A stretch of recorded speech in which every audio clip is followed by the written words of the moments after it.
Ya, silakan dilanjutkan.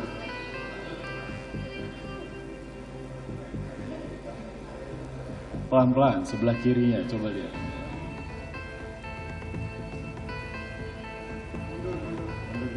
Kalau melihat untuk meringankan atau tidak, yang pasti tadi pemutaran CCTV kita semua sama-sama melihat dengan jelas. Pertama, yaitu terdakwa Ferdy Sambo tidak memakai sarung tangan. Dan keterangan Richard Eliezer yang mengatakan bahwa Pak Sambo dari rumah Saguling sudah memakai sarung tangan, sudah jelas itu keterangan tidak benar atau bohong. Ya, Romer juga dalam keterangannya menyatakan bahwa Pak Sambo turun dari mobil di rumah Duren 3 memakai sarung tangan. Tadi sama-sama kita lihat dengan jelas Pak Sambo tidak memakai sarung tangan. Bahwa keterangan memakai sarung tangan itu terbantahkan semuanya. Terbantahkan semuanya dengan pemutaran CCTV. Nah, tadi tanggapan dari Richard juga, ada lagi informasi yang baru, keterangan baru lagi yang disampaikan bahwa barang di kiri senjata itu disteril lagi. Itu baru lagi, saya nggak tahu lagi kebohongan apa lagi, kita kan nggak tahu nih. Apakah seorang justice kolaborator bisa merubah keterangannya apabila fakta sudah diperlihatkan? Saya nggak tahu lagi. Jadi nanti silakan detailnya nanti Mas Febri ya. Terkait dengan yang naik ke lift di lantai 3 itu di rumah Saguling, apakah ini terkait dengan yang disampaikan di surat dakwaan dan Richard Eliezer, ada perencanaan atau seperti apa? Jadi kalau kita, pertama kami ingin sampaikan terima kasih pada Majelis Hakim ya, karena diberikan kesempatan untuk melihat bersama-sama ya, seluruh terdakwa melihat dan publik juga melihat, sehingga anasir-anasir, asumsi dan kebohongan-kebohongan yang selama ini berkembang terkait dengan penggunaan sarung tangan itu runtuh ya, bisa disebut tuduhan bahwa Pak Ferdy Sambo menggunakan sarung tangan itu rontok dengan CCTV tadi, itu clear sekali. Bukan hanya satu CCTV, tapi 3 CCTV. Jadi 2 CCTV di rumah Saguling, di depan lift, dan kemudian yang di garasi, dan 1 CCTV di Duren 3. Padahal kalau kita baca dakwaan kan itu juga termasuk salah satu poin di dakwaan. Jadi kami pandang itu memang sejak awal kami melihat itu bagian yang mengada-ngada di dakwaan. Itu yang pertama ya. Yang kedua terkait dengan Richard yang membawa senjata laras panjang. Makanya tadi kami minta dipastikan Richard itu membawanya belok ke kanan ke arah lift atau belok ke kiri. Tadi kita lihat bersama-sama Richard membawa stayer itu atau senjata laras panjang itu belok ke kiri. Belok ke kiri ya, kalau tidak terlihat di dekat tangga lift berarti itu diduga diletakkan di kamar ADC. Karena memang dari fakta yang kami dapatkan, senjata laras panjang itu biasanya diletakkan di kamar ADC. Artinya apa? Artinya ada bagian keterangan Richard di persidangan yang juga terbantahkan dengan CCTV ini. Kita tahu kalau dalam rangkaian persidangan sebelumnya kan seolah-olah senjata laras panjang itu dibawa ke atas, dan membawa ke atasnya itu lewat tangga di samping lift. Jadi ketika, kalau tuduhannya ya, Bu Putri dan Kuat naik lift, di sebelah tangganya itu ada Richard yang naik, seolah-olah seperti itu, dan kita tahu keterangan itu atau informasi itu tidak benar. Jadi apa yang muncul di CCTV ini mengkonfirmasi banyak hal dan membuat persoalan ini menjadi lebih jernih. Karena itulah sejak awal kami mengajak dan berharap kita betul-betul menyimak fakta persidangan. Itu poin yang kedua. Nah, poin yang ketiga tadi juga terlihat ya, ada di CCTV Duren 3 ada Joshua yang pakai baju putih itu sempat melihat keluar sebelum mobil Pak Ferdy Sambo datang. Kita juga bisa melihat Joshua tidak dikawal oleh siapa-siapa. Joshua tidak sedang digiring sebenarnya ke rumah Duren 3. Kalau dituduhannya kan digiring ke rumah Duren 3 untuk dieksekusi. Kita melihat betul Joshua berada dalam keadaan bebas di rumah Duren 3 tersebut. Jadi sempat keluar melihat, dan kemudian juga sempat ke sebelah kanan dekat sebelum masuk rumah ya, dekat taman. Itu kan kelihatan di CCTV tadi. Jadi memang kami melihat ini bukti yang sulit sekali dibantah ya, saya pikir, karena beberapa tuduhan jaksa penuntut umum itu gugur satu persatu. Dan kalau dari bukti-bukti yang lain justru kita melihat semakin tidak terbukti sebenarnya tuduhan dari di dakwaan jaksa penuntut umum tersebut. Baik, kalau memang tidak ada pertanyaan, selanjutnya saya tanyakan kepada terdakwa Ferdi Sambo. Bagaimana terhadap ahli ini? Terima kasih Yang Mulia. Dengan diputarkannya CCTV ini, kami berharap Yang Mulia dapat kemudian menilai objektif semua keterangan dari terdakwa ini, karena konstruksi yang dibangun oleh penyidik ini harus mentersangkakan kami semua yang ada di Duren 3. Baik, Demikian, terima kasih. itu ya tanggapan saudara. Baik, terhadap terdakwa Putri Chandrawati, bagaimana terhadap keterangan ahli di persidangan ini? Mohon izin Yang Mulia, tidak Ya. ada tanggapan. Tidak Terima ada kasih. tanggapan ya. Baik, terhadap terdakwa Kuat Ma'ruf,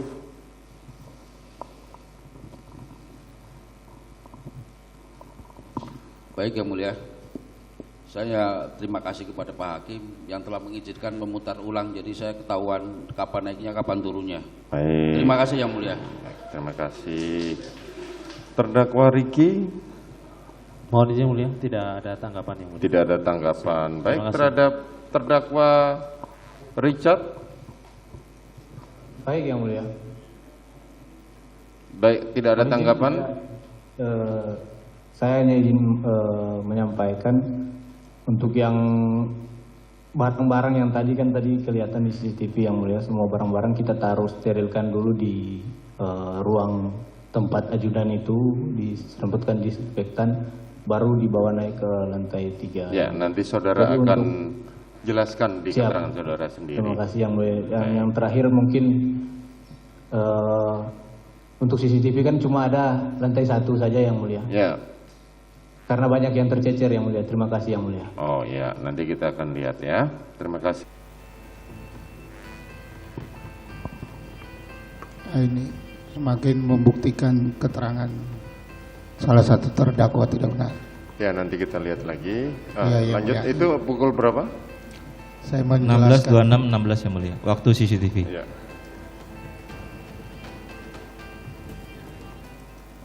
Hari ini kita lihat keterangan ahli terkait dengan CCTV cukup jelas ya.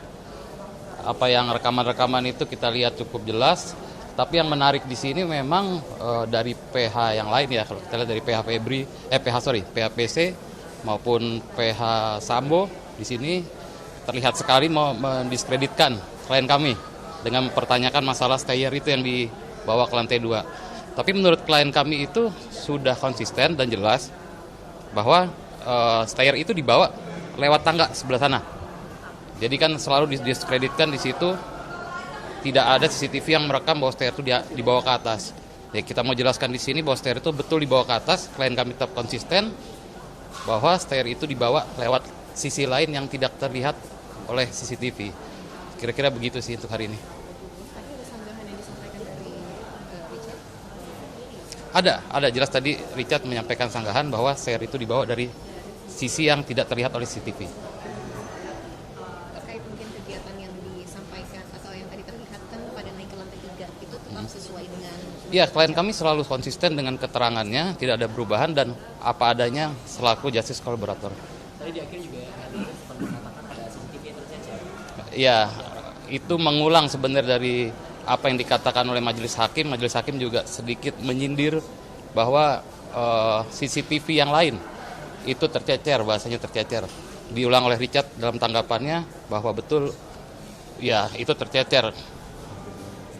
Apabila lantai 2, lantai 3 itu CCTV-nya terungkap, mungkin semua terlihat jelas di sana. Apakah ada upaya dari Menurut kami itu adalah bagian dari obstruction of justice ya. Jadi untuk menemukan itu kami rasa sulit, tetapi ya fakta di persidangan kami rasa cukup menjelaskan itu semua. Terdakwa Riki, Mohon izin mulia, tidak ada tanggapan yang mulia. tidak ada tanggapan. Baik, kasih. terhadap terdakwa Richard, Baik yang mulia. Baik, tidak ada tanggapan? Saya hanya izin menyampaikan untuk yang barang-barang yang tadi kan kelihatan di CCTV yang mulia, semua barang-barang kita taruh sterilkan dulu di ruang tempat ajudan itu, diserempetkan disinfektan, baru dibawa naik ke lantai 3. Ya, nanti saudara Jadi akan jelaskan di Siap. keterangan saudara sendiri. Terima kasih yang mulia. Yang terakhir mungkin untuk CCTV kan cuma ada lantai 1 saja yang mulia. Ya.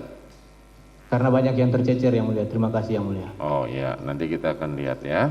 Terima kasih.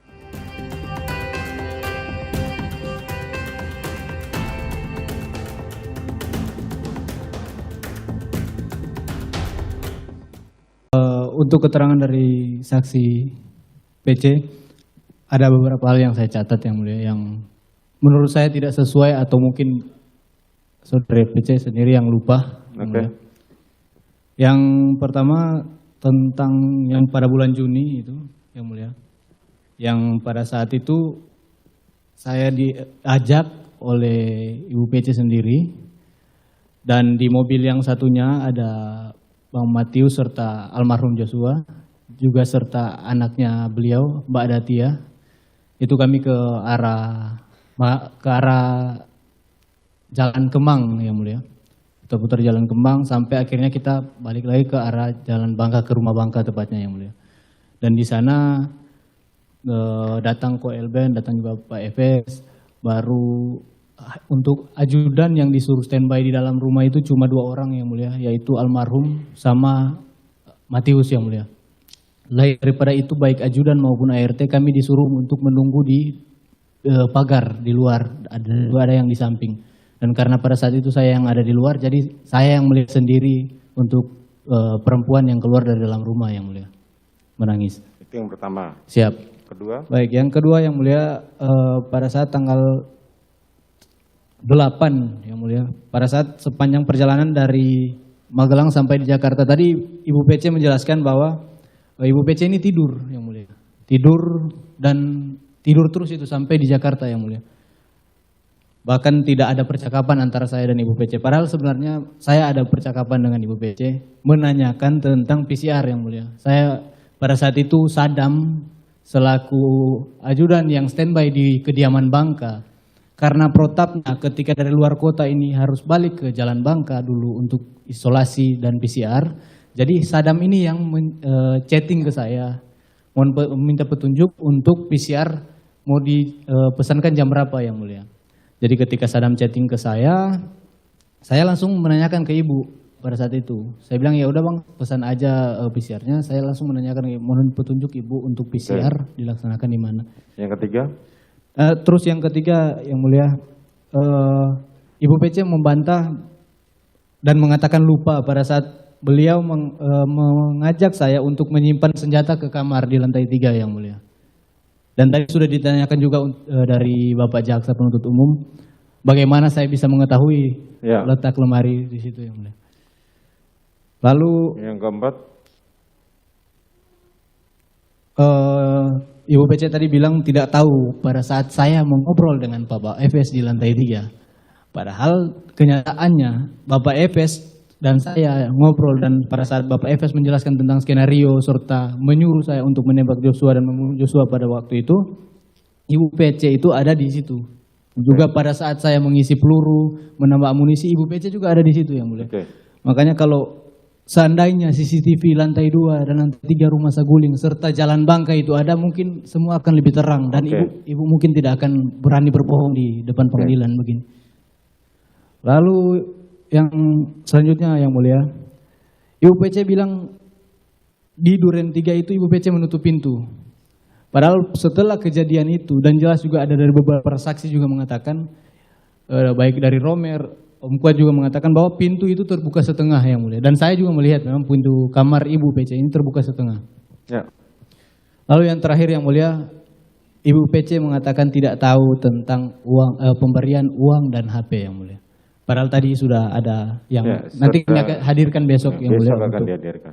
Foto yang tersebut, di situ ada gambaran tangan dari Ibu PC menggunakan gelang yang saat ini Ibu PC pakai juga, dan juga ada potongan kaki dari Bapak Efes memakai sendal. Baik, terima kasih yang mulia.